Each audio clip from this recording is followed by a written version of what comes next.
Hi everybody, Dr. Cary here. Thanks for joining me today for this webinar. In today's webinar, we're going to talk about breaking free from burnout. So as a health professional, how can you succeed in avoiding burnout, getting fatigued, and really thriving in practice? So again, thank you for joining me today. My name is Dr. Cary, and I've been in practice for 30 years now. I'm a chiropractor, and I was blessed early in my career to work as a locum doctor, and I worked in over 50 clinics as a locum doctor in the first 3 years of practice. And I would go into these practices, take over for chiropractors that went on holidays or had been injured or were sick, and I would take over their office and see from the inside out how their practice operated.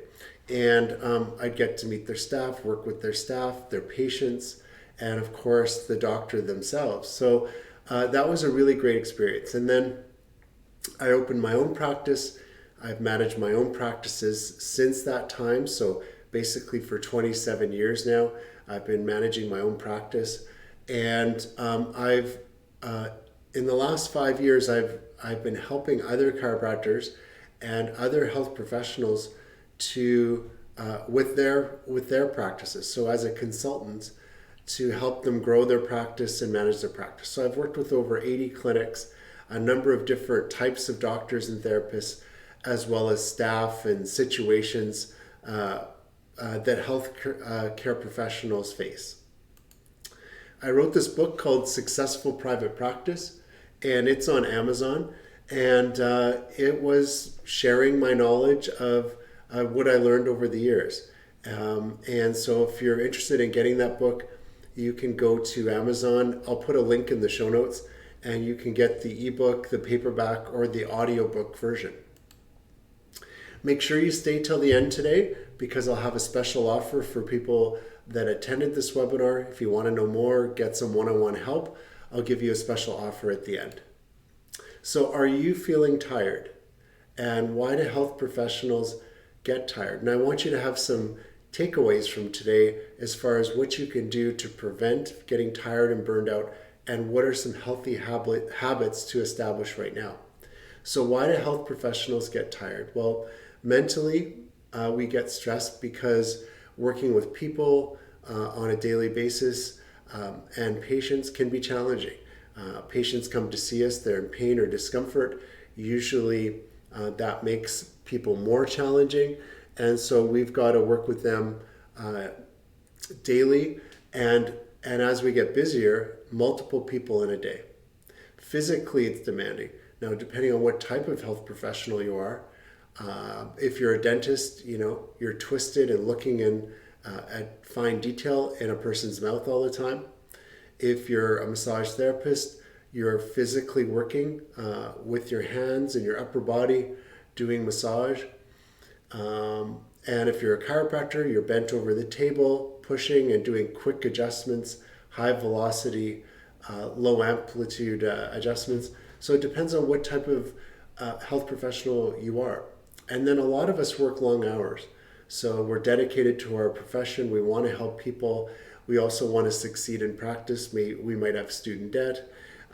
We might be transitioning from another type of career. So we work long hours to succeed. The repetition of seeing people can lead to feeling tired and burned out. And I can think to one point in my career where I was really busy in my practice. I was working long hours, and things became very mechanical. Now, having a good system in place is important, but when things become too mechanical and you start to disconnect from the reason why you became a health professional in the first place, that can lead to burnout, because no longer are you making that personal connection. It's more robotic, and that can really lead to some problems down the road. And I certainly experienced that myself in the mid part of my career. So signs and symptoms of burnout: reduced performance, feeling anxiety, detachment from the patients or people around you at the practice, or even people at home, your loved ones, friends and family, feeling low energy, fatigue, and starting to get a cynical outlook to your situation and your future. So these are signs and symptoms that you're getting tired and you're getting burned out. Unfortunately, a lot of health professionals don't do anything about it until they get burned out. And if you're fortunate enough to be early in your career, or maybe you're working on this because you know that it could be an issue down the road, or you just don't even want to go there, then kudos to you, because it is something that every health professional has to work on. So, how can we combat burnout and feeling fatigued? Well, I think it's important for us to look at our priorities, and I would encourage you to do this once a week. I do this on Sundays, where I take a look at my week. I might look at my schedule. I might jot some notes down. Sometimes I'm fairly artistic, so I take out my iPad and my pen, and I start writing on the iPad just different thoughts, like a storyboard. So pick one day of the week where you're going to spend some time just reviewing your week, looking ahead, and looking at the big picture. And you want to have a balance between your personal and professional life. So look at the hours you're working in the day. Are they working for you? Could you break that up? So maybe if you're working an 8-hour day, maybe you want to switch that, as an example, to a 9-hour day, but take a 1-hour break in between clients, or a half an hour break in the morning, half an hour in the afternoon.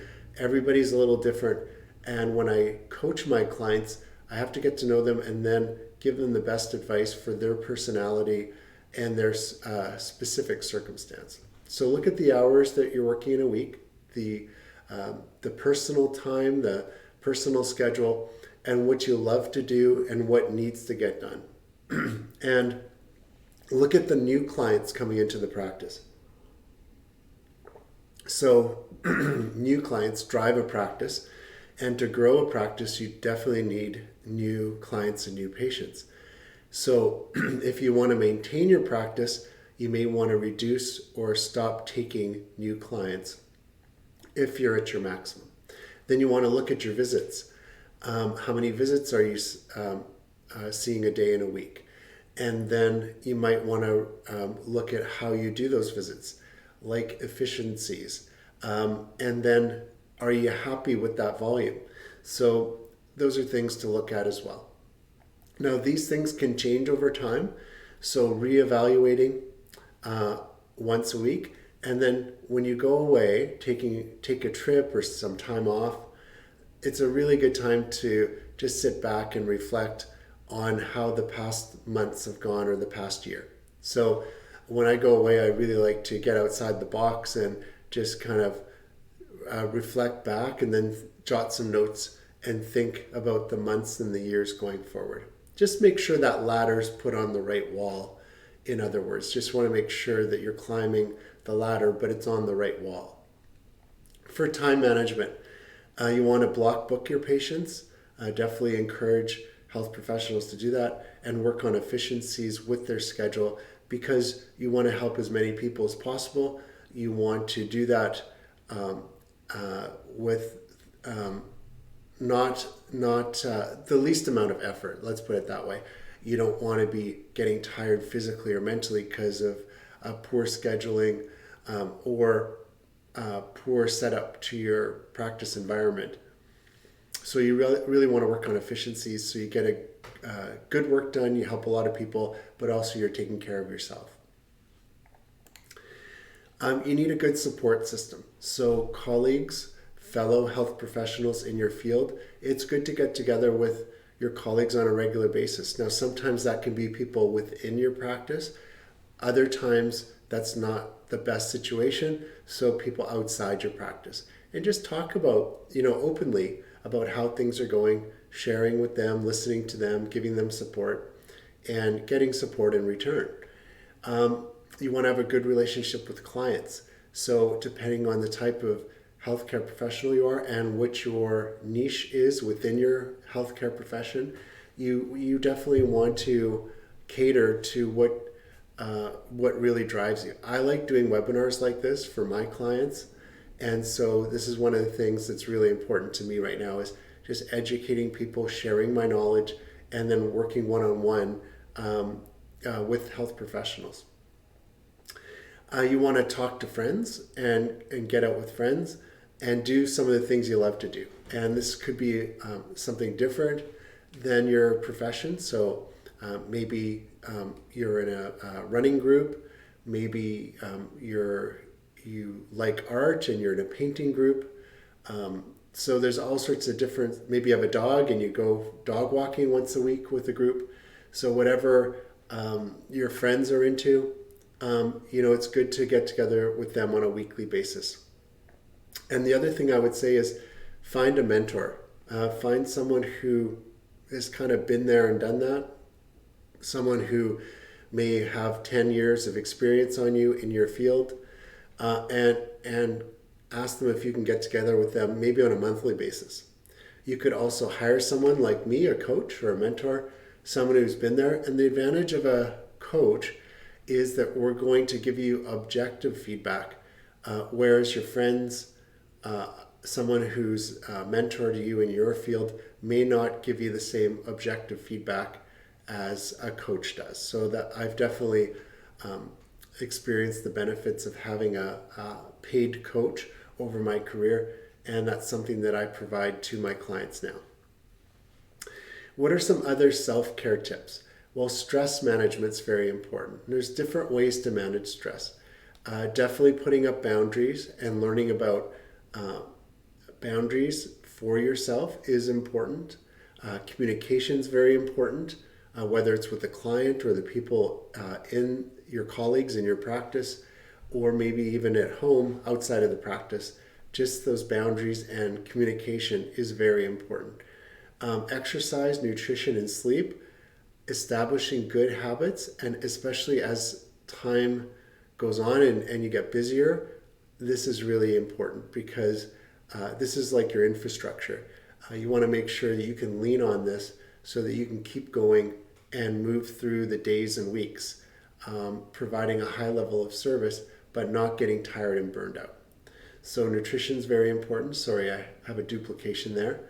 Health and wellness care. So taking good care of yourself.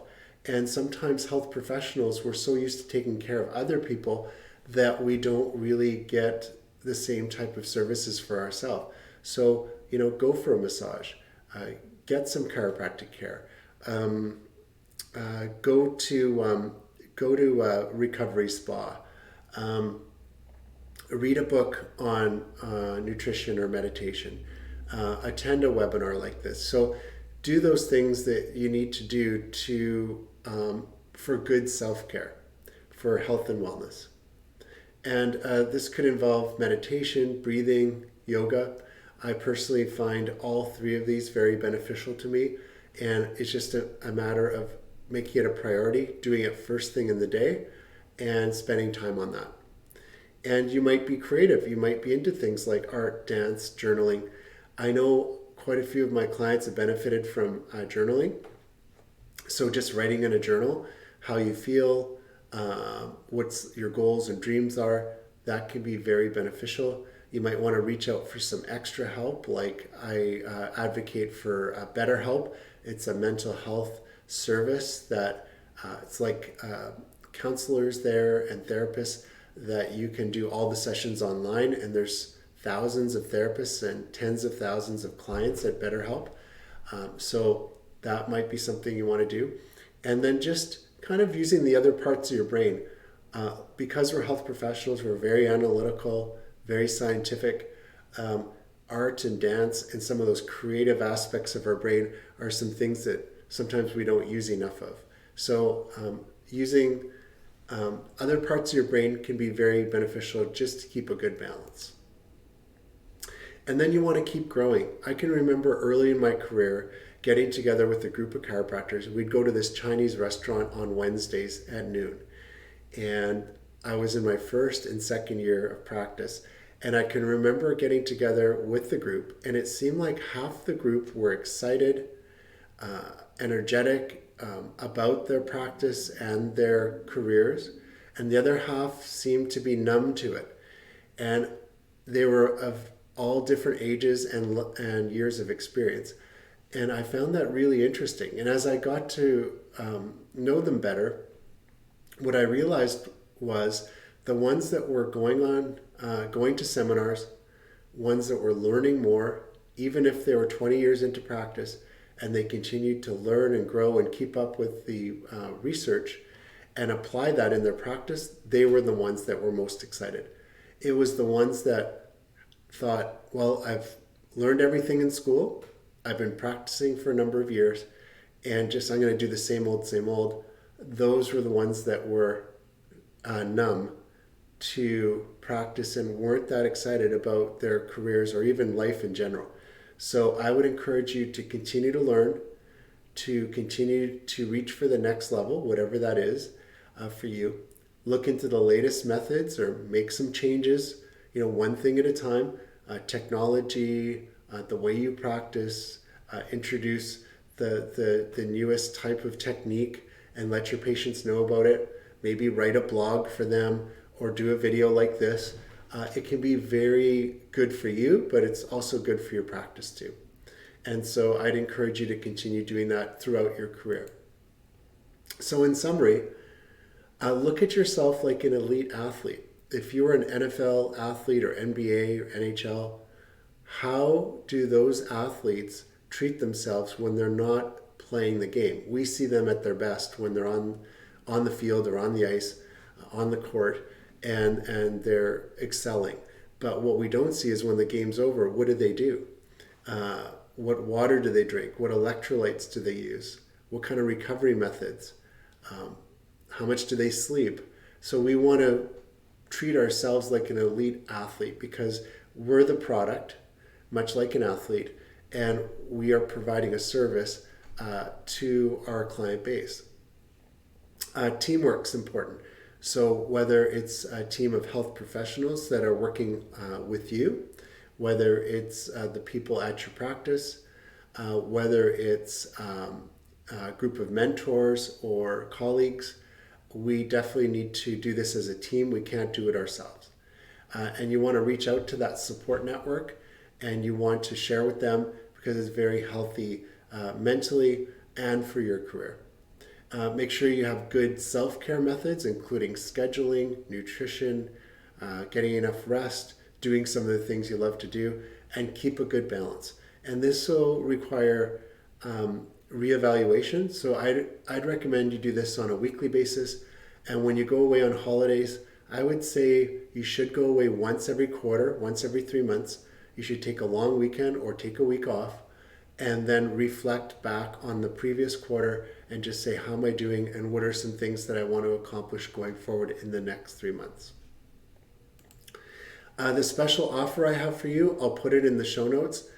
Please join me for upcoming webinars. So subscribe to our emails because anything healthcare profession related, I'll be sending out an email saying, hey, there's a new webinar, there's a new masterclass.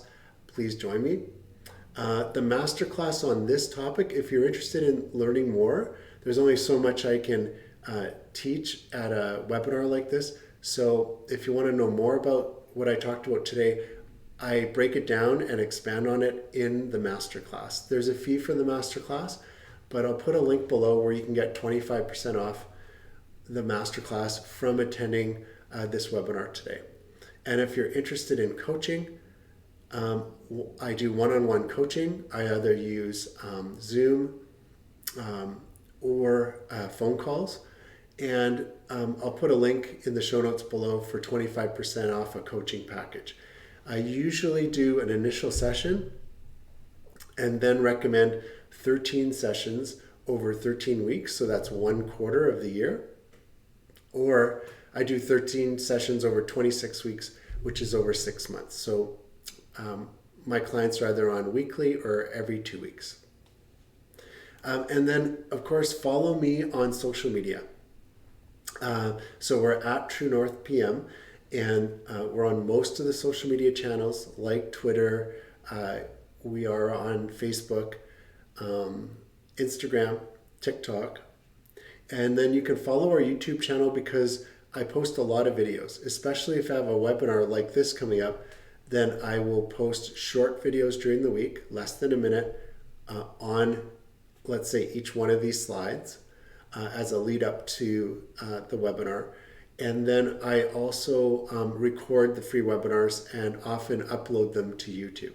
So in case you missed it, you can get a link, or you can see what we covered at that webinar. I also have a podcast, and it's on Apple, Spotify, and Google. It's the audio version of what we went over today, but it's more geared towards the listening audience.